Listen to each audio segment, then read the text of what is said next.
ارتفاع طفيف في الجنيه المصري أمام الدولار الأمريكي ليسجل 47 جنيه و19 قرش في البنك المركزي المصري. أهلا بيكم في فيديو جديد على القناة. النهاردة هنشوف مع بعض آخر تحديث لسعر الدولار قدام الجنيه المصري بعد ما حصل ارتفاع بسيط في بداية التعاملات.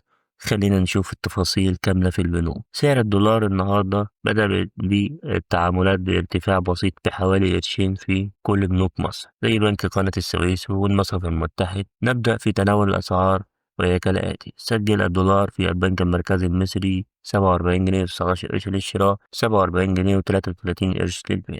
أما في البنك الأهلي فسجل الدولار واستقر عند مستوى 47 جنيه و22 قرش للشراء، 47 جنيه و32 قرش للبيع. ودي نفس الأرقام اللي سجلها في بنك سي أي بي وبنك مصر وبنك الإسكندرية والبنك التجاري الدولي.